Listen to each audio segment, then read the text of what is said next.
seger banget. Singkong kamu rasanya pulen. Besok saya mau lagi ya.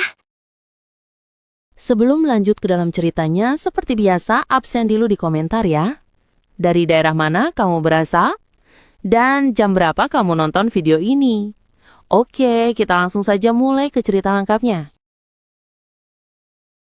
Maya, 45 tahun, adalah istri seorang pengusaha besar, Dharma. Penampilan Maya selalu terjaga. Ia merawat diri dengan baik. Dharma sibuk sekali, bolak-balik keluar kota mengurus bisnis. Tapi Maya tahu, kesibukan Dharma bukan hanya soal bisnis. Suaminya selingkuh. Kekecewaan itu besar, tetapi Maya memilih diam. Ia sadar menggugat cerai akan merusak segalanya. Ia memilih bertahan demi anak-anak.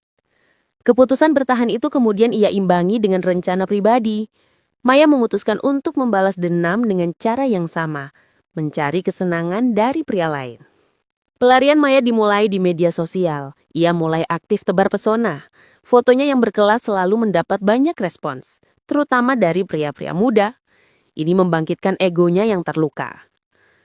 Suatu sore, Dharma sedang mengemas koper. Minggu depan saya harus ke Singapura. Ada pertemuan penting. Mungkin 4 hari, kata Dharma sambil melipat kemeja. Maya berdiri di ambang pintu kamar bersandar santai. Lagi-lagi ke Singapura. Bisnis memang menuntut banyak waktu ya, Mas. Tentu, Mai. Demi masa depan anak-anak kita juga. Jawab Dharma tanpa menoleh. Maya tersenyum tipis. Senyum itu menyimpan ejekan yang Dharma tak akan pernah sadari. Baiklah. Hati-hati di jalan. Jangan lupa kabar-kabari. Begitu Dharma pergi, Maya langsung mengambil ponselnya. Ia membuka kontak WhatsApp. Rian, jadwal Mas Dharma sudah pasti. Kamu siap-siap, besok kita ke Bogor. Villa di sana kosong. Pesan balasan dari Rian, cepat masuk. Siap Bu Maya, seperti biasa, besok subuh saya sudah siapkan mobil dan yang lainnya. Rian adalah salah satu dari pria yang sering menemani Maya. Pria-pria yang ia temui umumnya lebih muda darinya, yang ia sebut berondong. Ini adalah seleranya. Ia tidak tertarik pada pria sebaya, apalagi yang lebih tua. Kegiatan ini bukan rahasia bagi semua orang di rumahnya. Pembantu rumah tangga, Bi Inah, dan sopir pribadinya, Pak Udin, sebenarnya tahu kemana dan dengan siapa Maya sering pergi saat Dharma tidak ada. Tapi mereka tutup mulut. Suatu kali saat Maya sedang bersiap-siap bertemu teman kencannya di luar, Pak Udin tampak ragu saat membukakan pintu mobil. Pak Udin kenapa? Kok wajahnya terlihat cemas begitu? Tanya Maya sambil menyemprotkan parfum. Tidak Bu, saya hanya memastikan saja. Apa Ibu benar-benar harus pergi malam-malam begini? Tuan Dharma sudah berpesan agar Ibu di rumah saja. Jawab Pak Udin hati-hati.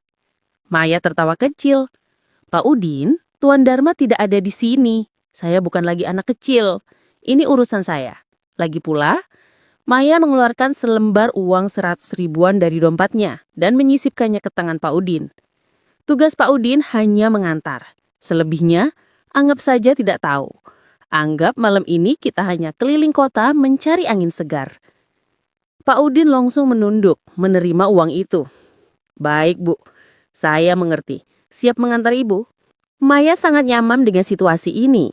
Uang adalah alatnya untuk membeli kesenangan dan juga kerahasiaan. Tidak jarang ia membawa berondongnya langsung ke rumah.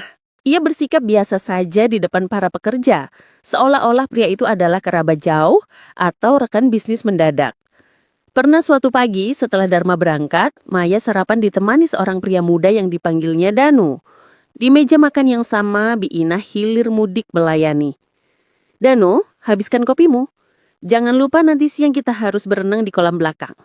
Kolam renang di sini memang paling enak. Danu menyenyum.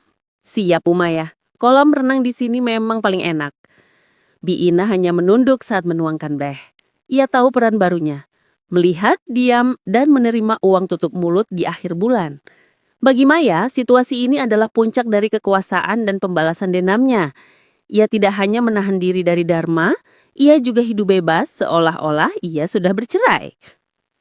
Maya terus menikmati kehidupan ganda yang ia ciptakan. Dalam pelariannya, ia punya preferensi yang sangat spesifik dan obsesif, berondong. Pria yang lebih muda darinya selalu menjadi seleranya. Ia mencari energi, perhatian, dan kesenangan yang ia rasa hilang dari pernikahan dengan Dharma. Pria sebaya atau lebih tua tidak pernah menarik perhatiannya sama sekali. "Kenapa harus selalu yang muda, Bu?" tanya sahabatnya, Rina, suatu sore saat mereka minum kopi. Maya tertawa kecil memegang cangkirnya. "Yang muda itu menyenangkan, Rin. Mereka punya energi yang tulus dan tidak banyak menuntut. Beda dengan pria seumuran kita, isinya cuma bicara bisnis dan sakit pinggang," jawab Maya santai, mengabaikan fakta bahwa ia adalah istri dari pria yang hanya bicara bisnis. "Tapi risikonya besar, Mai, kalau sampai ketahuan Dharma," Rina menggantung kalimatnya. "Aku tidak bodoh, Dharma terlalu sibuk dengan urusannya sendiri.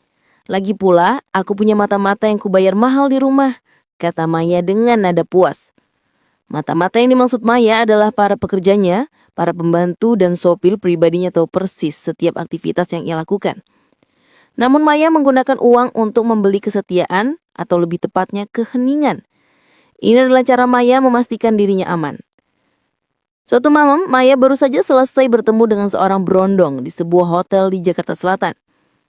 Saat tiba di rumah, jam sudah menunjukkan pukul 2 dini hari. Pak Udin, sang sopir, membukakan pintu mobil. "Terima kasih sudah menunggu, Pak Udin. Tuan Dharma masih di luar kota kan?" tanya Maya sambil mengambil tasnya. "Iya, Bu. Tuan Dharma baru telepon tadi sore. Bilangnya penerbangannya ditunda," lapor Pak Udin. Ia tidak bertanya dari mana Maya baru pulang. "Bagus." Maya membuka dompetnya dan mengeluarkan 2 lembar uang ratusan ribu. "Ini untukmu. Anggap saja uang lembur. Besok pagi jangan bilang siapa-siapa kalau saya baru pulang sekarang. Bilang saja saya tidur di kamar sejak jam 9 malam." Pak Udin langsung menerima uang itu.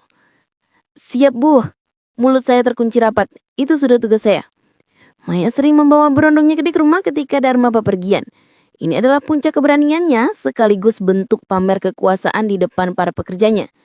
Ia seolah ingin menegaskan bahwa ia adalah ratu di rumah itu dan aturannya lah yang berlaku. "Bina, tolong bawakan 2 gelas wine ke teras belakang," teriak Maya suatu siang kepada pembantunya. Bina datang membawa pesanan. Di teras, Maya sedang tertawa renyah dengan seorang pria muda yang bernama Kevin yang sedang bersantai mengenakan kaos rumahan Maya. Saat mulai letakkan gelas, Bina berbisik, "Apa tidak bahaya, Bu, kalau Tuan Dharma telepon mendadak?" Maya menoleh, mengambil gelasnya dan menyeruput wine itu perlahan. "Bina, sudah kubilang, Dharma tidak akan tahu. Fokus saja pada pekerjaanmu. Dan jangan lupa," Maya menunjuk ke meja kecil di sampingnya, di mana ada amplop tebal. "Ambil amplop itu. Anggap saja itu bonus gaji bulan ini." Bina segera mengerti. Ia mengambil amplop itu tanpa banyak kata, menunduk dan kembali ke dapur. Selain di rumah, Maya juga sering bertemu gerondongnya di luar. Pak Udin selalu menjadi saksi bisu. Ia sering diminta mengantar Maya ke bar, klub malam, atau bahkan ke apartemen sewaan di tengah malam. Sambil menunggu di mobil, Pak Udin sering bertanya-tanya dalam hati tentang kehidupan majikannya. Ia tahu ini salah, namun ia hanya seorang pekerja. Gaji besar dan uang tutup mulut yang rutin ia menerima adalah alasan kuat untuk tetap diam. "Pak Udin, saya masuk dulu ya. Jangan tidur ya. Nanti jam 2 jemput saya lagi," perintah Maya sebelum masuk ke dalam sebuah klub. "Baik, Bu, saya tunggu di sini," jawab Pak Udin. Setelah Maya masuk, ia sempat menghela napas panjang. Ia tahu betul apa yang dilakukan majikannya. Namun ia kembali mengeluarkan uang dari saku seragamnya, uang yang diberikan Maya. Ia bergumam pada dirinya sendiri. Mengantar ibu Maya bertemu teman-temannya memang di luar deskripsi pekerjaan saya. Tapi tugas saya adalah menjaga ibu. Dan kalau ibu senang, saya dapat bonus. Itu saja. Permainan asmara Maya sempat terhenti. Berondong terakhirnya, yang cukup intens bersamanya, memutuskan hubungan secara tiba-tiba. Hal ini membuat Maya kaget. Ia merasa galau bahkan frustasi. Ego dan harga dirinya terluka, sebab ia terbiasa menjadi pihak yang mengendalikan permainan. "Kenapa dia tiba-tiba memutuskan, Mai? Apa dia takut ketahuan suamimu?" tanya Rina, sahabatnya, melalui telepon. Maya menjawab dengan nada kesal. "Tidak tahu. Dia bilang dia mau fokus kerja, padahal itu hanya alasan. Aku merasa dipermainkan. Padahal aku sudah memberinya banyak hal." "Sudahlah, Cari yang lain. Berondongmu kan banyak. Ujar Dina mencoba menenangkan. Tidak semudah itu, Rin. Aku butuh ketenangan. Pria-pria itu hanya menambah pusing. Aku harus menjauh sebentar, kata Maya. Dalam kegalauan itu, Maya memutuskan untuk pergi. Tanpa memberitahu Dharma yang sedang sibuk dinas di luar kota, Maya memesan tiket mendadak ke Bali. Ia ingin menenangkan pikiran sendirian. Setibanya di Bali, Maya tidak tanggung-tanggung. Ia memilih sebuah villa mewah di kawasan privat yang langsung menghadap ke pantai. Tujuannya adalah benar-benar melepaskan diri dari hiruk-pikuk Jakarta dan masalah rumah tangganya. Villa itu dijaga dan dikelola oleh seorang pemuda. Namanya Aldi. Usianya jauh lebih muda dari Maya, mungkin awal 20-an. Aldi bertugas memastikan semua kebutuhan tamu terpenuhi. Saat pertama kali bertemu, Aldi menyambut Maya dengan ramah. Selamat datang Bu Maya, saya Aldi yang akan membantu semua keperluan Ibu selama di sini. Kamar Ibu sudah siap, pemandangan dari teras sangat bagus sore ini, kata Aldi sopan sambil membantu membawa tas tangan Maya. Maya melihat sekilas ke arah Aldi. Tinggi, kulitnya agak gelap karena sering di pantai, dan raut wajahnya santun. Dalam hati Maya, kekeguman terhadap berondong langsung muncul, tapi ia coba menahannya. Terima kasih Aldi, saya ingin istirahat total. Kalau ada apa-apa saya akan panggil kamu, jawab Maya bersikap profesional. Beberapa hari pertama berjalan sesuai rencana. Maya menikmati suasana sepi dan profesionalisme Aldi. Semua permintaan Maya dilayani Aldi dengan cepat dan baik, mulai dari menyiapkan makan malam hingga mengatur jadwal spa. Namun, Maya adalah Maya. Rasa galau yang belum sepenuhnya hilang, ditambah keinginannya terhadap pria muda, serta sikap Aldi yang sangat baik, membuat naluri Maya mulai bekerja.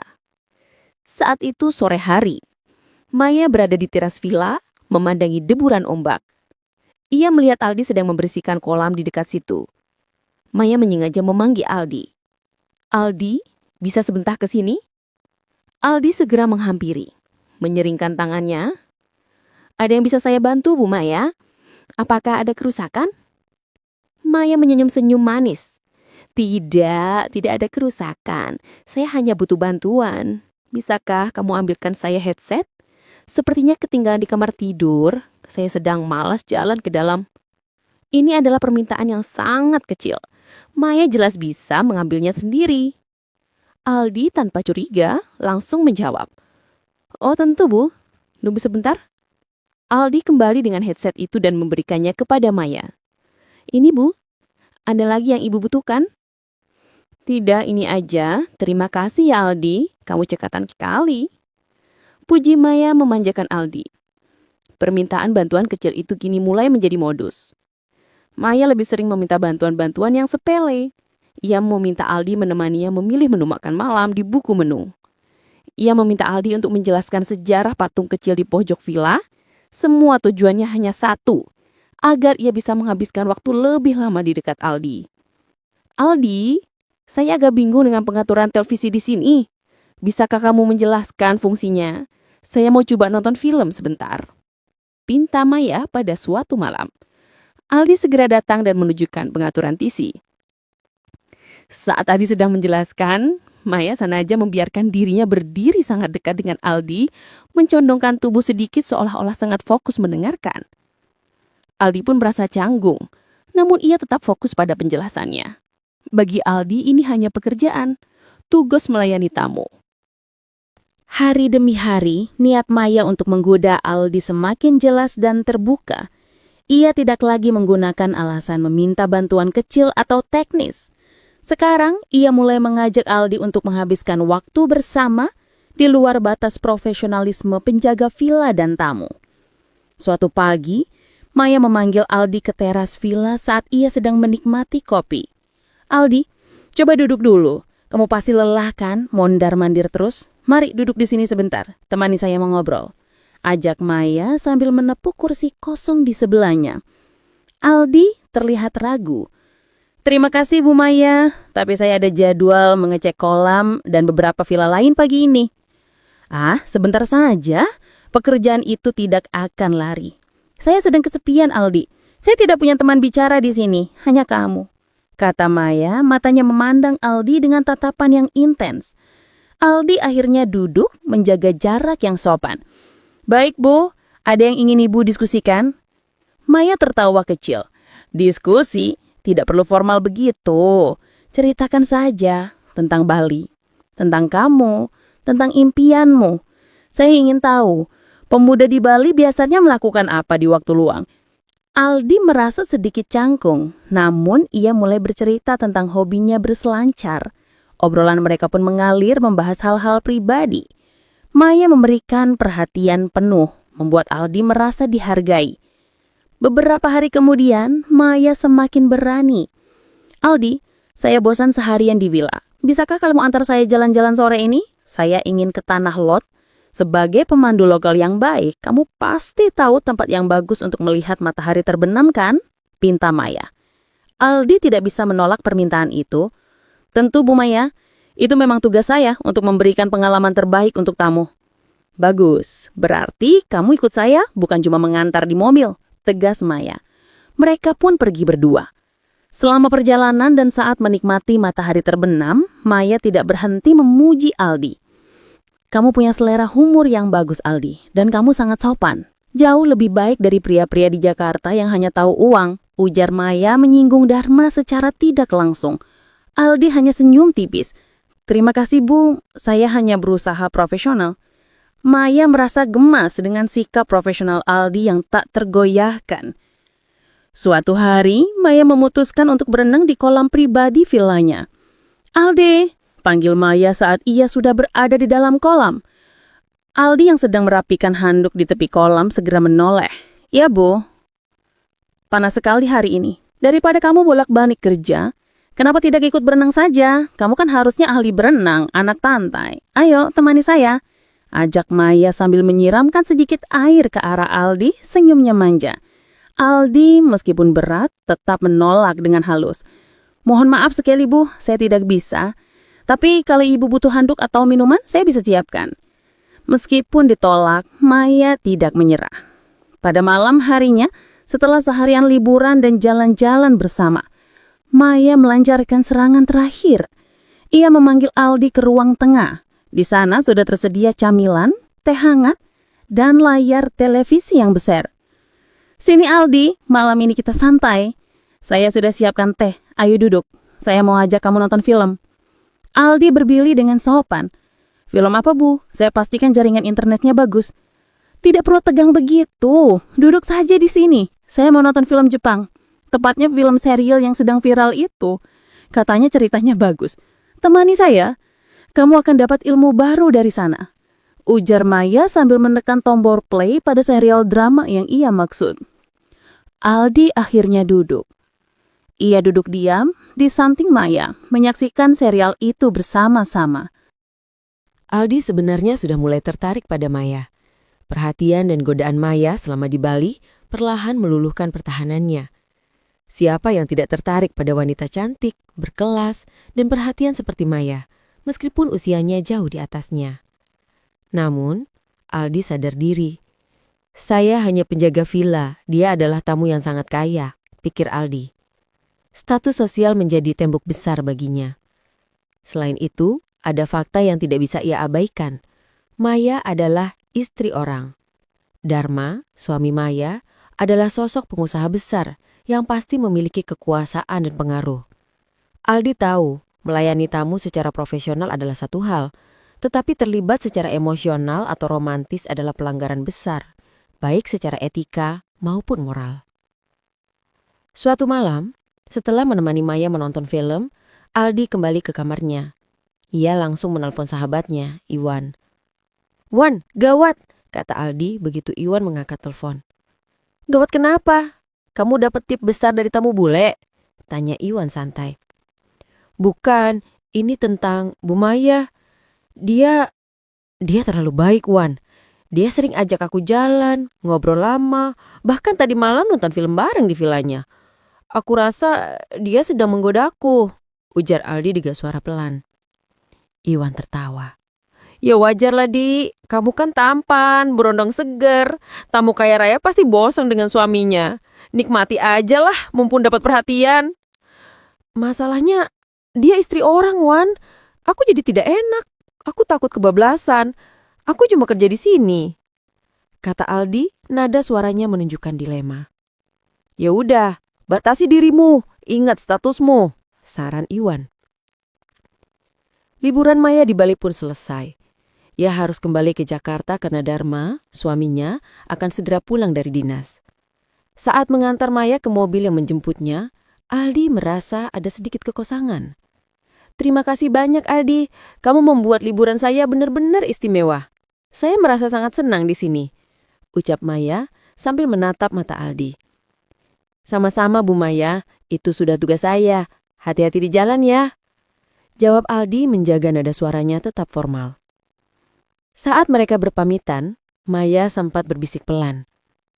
Tolong jangan hapus nomor WhatsApp saya ya. Kalau saya rindu pantai, saya akan hubungi kamu. Aldi hanya mengangguk pelan. Maya kembali ke rumah besarnya, menyambut Dharma dengan senyum palsu seperti biasanya. Rumah tangga mereka kembali ke pola monoton, Dharma sibuk dengan urusannya, dan Maya sibuk dengan kepura-puraan. Namun, hubungan dengan Aldi tidak terhenti. Beberapa hari setelah Maya tiba di Jakarta, sebuah pesan masuk ke ponsel Aldi. Maya, "Hai Aldi, bagaimana kabar pantai hari ini? Aku rindu suasana di sana." Aldi segera membalas. Aldi, "Selamat malam Bu Maya, pantai cerah. Tadi ada tamu baru check-in. Ibu sendiri bagaimana? Tidak terlalu lelah setelah perjalanan?" Percakapan itu terus berlanjut. Dari pembicaraan basa-basi, Maya kembali melancarkan godaan.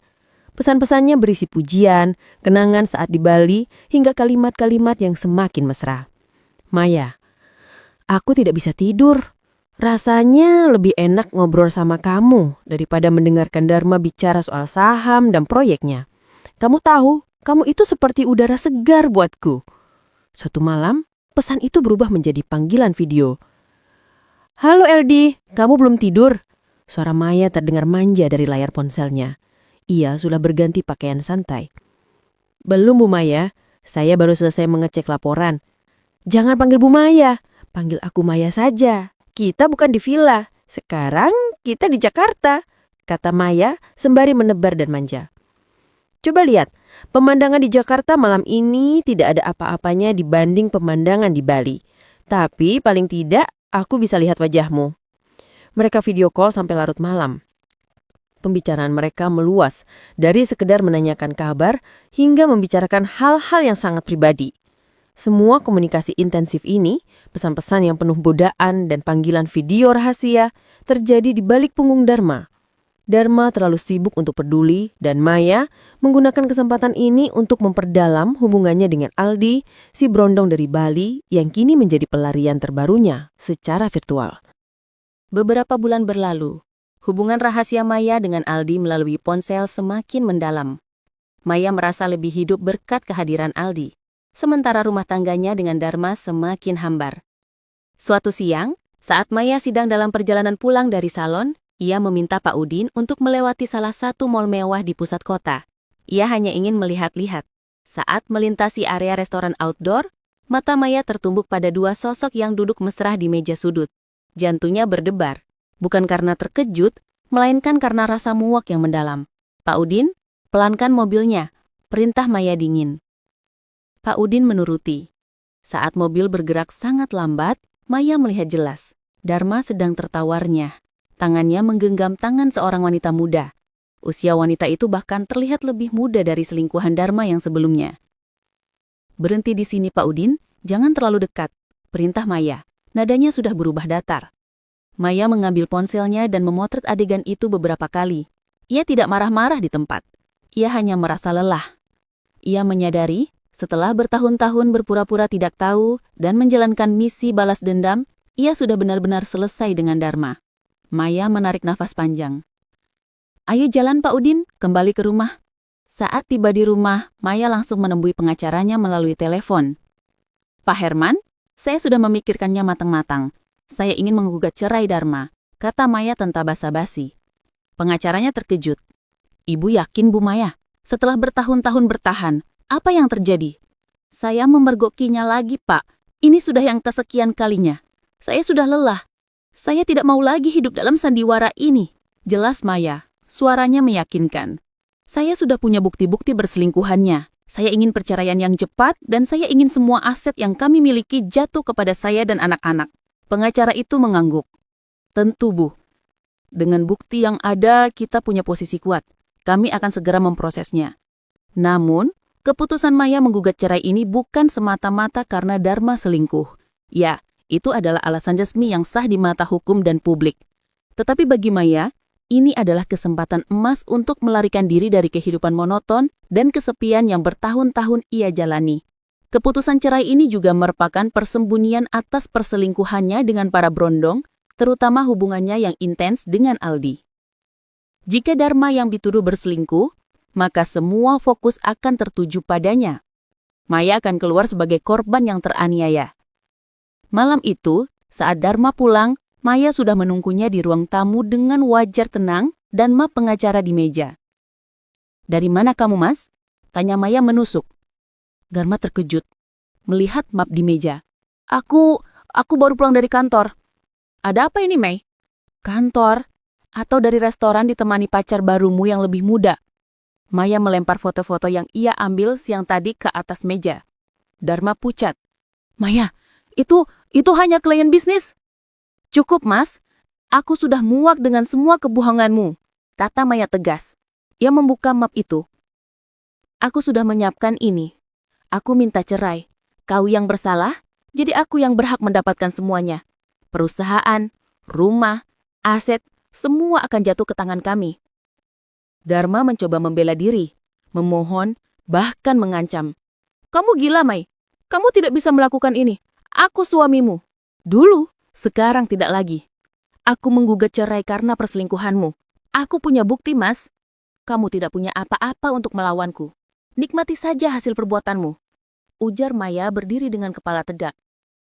Proses perceraian berjalan cepat dan menjadi sorotan. Dharma, karena terbukti bersalah dan kehilangan semua argumen hukumnya, tidak bisa melawan. Mereka pun resmi bercerai. Sesuai tuntutan Maya, semua aset, perusahaan dan harta kekayaan yang mereka miliki jatuh sepenuhnya ke tangan Maya. Maya telah berhasil.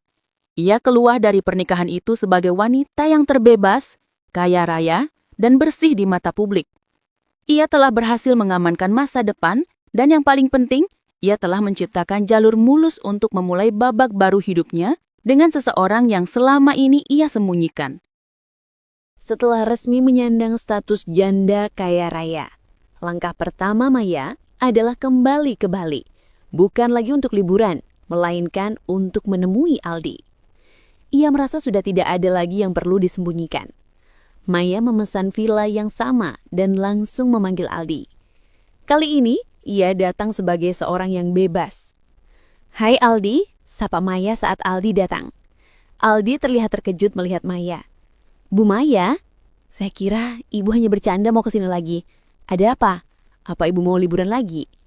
"Jangan panggil Bu Maya, panggil saja Maya. Saya sudah tidak terikat dengan siapapun," kata Maya sambil tersenyum lega. Ia lalu menceritakan proses perceraiannya dengan Dharma.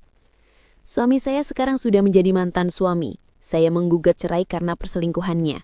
Dan semua yang kami miliki sekarang milik saya," jelas Maya. Aldi mendengarkan dengan serius. "Saya ikut prihatin, Maya. Tapi saya senang ibu bisa bebas dari masalah itu." "Sebenarnya ada hal lain yang ingin kubicarakan, Aldi," ujar Maya menatapnya lurus. "Aku datang ke sini bukan cuma untuk curhat. Aku datang untuk kamu." Maya kemudian melontarkan ajakan yang mengejutkan. "Aldi, aku ingin kamu menikah denganku. Aku butuh pendamping dan aku butuh kamu. Kamu orang baik, kamu pekerja keras, dan kamu membuatku merasa hidup. Ayo, tinggalkan pekerjaanmu di sini dan ikut aku ke Jakarta." Aldi terdiam. Tawaran itu datang seperti badai. Di satu sisi ia menyukai Maya, tetapi ini adalah lompatan besar. Status sosial, perbedaan usia, dan tanggung jawab baru. "Menikah, Maya? Ini terlalu cepat. Saya harus bicara dulu dengan orang tua saya," jawab Aldi masih mencari kata-kata yang tepat. "Tentu, bicara dengan mereka, beritahu mereka semua. Tapi aku serius, Aldi. Aku tidak mau main-main lagi, tegas Maya. Aldi pun terbang ke kampung halamannya untuk meminta restu. Ia menjelaskan semuanya kepada kedua orang tuanya tentang Maya, usianya yang jauh lebih tua, statusnya sebagai janda kaya, dan perasaannya. Ayah Aldi setelah mendengarkan dengan tenang, akhirnya berkata, "Nak, umur itu hanya angka. Kalau kamu merasa dia wanita baik, dan kalian berdua saling menyayangi, ayah dan ibu tidak keberatan. Yang penting, kamu harus bertanggung jawab, jangan pernah mempermainkan dia. Dan kamu harus jadi suami yang bisa diandalkan meski dia kaya." Aldi merasa lega. Restu itu membuatnya semakin yakin. Tak lama kemudian, Maya dan Aldi menikah secara sederhana namun khidmat. Setelah menikah, Aldi pindah dari Bali dan tinggal bersama Maya di rumah mewah di Jakarta. Awalnya, banyak orang meragukan pernikahan ini. Tetapi Maya punya rencana. Ia tidak ingin Aldi hanya menjadi suami pendamping. Ia mendorong Aldi untuk mengambil peran di perusahaan yang kini sepenuhnya ia miliki. "Aldi, aku sudah tua untuk mengurus perusahaan sebesar ini sendirian. Kamu cerdas, kamu punya etika kerja yang baik. Tolong bantu aku. Kamu yang pimpin perusahaan ini," pinta Maya. Aldi yang awalnya ragu akhirnya menerima tantangan itu. Dengan bimbingan dari tim manajerial perusahaan dan dorongan penuh dari Maya, Aldi membuktikan diri. Ia membawa ide-ide segar, energi muda, dan manajemen yang jujur. Dalam waktu singkat, perusahaan Maya berhasil meningkatkan omsetnya secara signifikan. Maya dan Aldi pun hidup bahagia. Maya mendapatkan cinta dan pendampingan yang ia inginkan, serta sosok pemimpin yang andal dalam diri Aldi. Sementara itu, kehidupan Dharma, mantan suami Maya, hancur lebur. Setelah bercerai dan kehilangan semua aset, Dharma menjadi terpuruk. Bisnisnya kolaps karena ia kehilangan semua modal dan jaringan utama. Wanita muda yang dulu menjadi selingkuhannya pun pergi meninggalkan dia begitu saja, segera setelah Dharma jatuh miskin. Suatu hari, Dharma terlihat sendirian duduk di sebuah kedai kopi pinggir jalan, membaca koran bisnis. Di halaman depan terpampang foto Maya dan Aldi. Judul beritanya, "Perusahaan melejit berkat sentuhan tangan dingin CEO muda, suami sang pemilik." Dharma meremas koran itu dengan wajah penuh penyesalan dan kepahitan. Ia kehilangan segalanya, harta, istri, dan bahkan wanita selingkuhannya.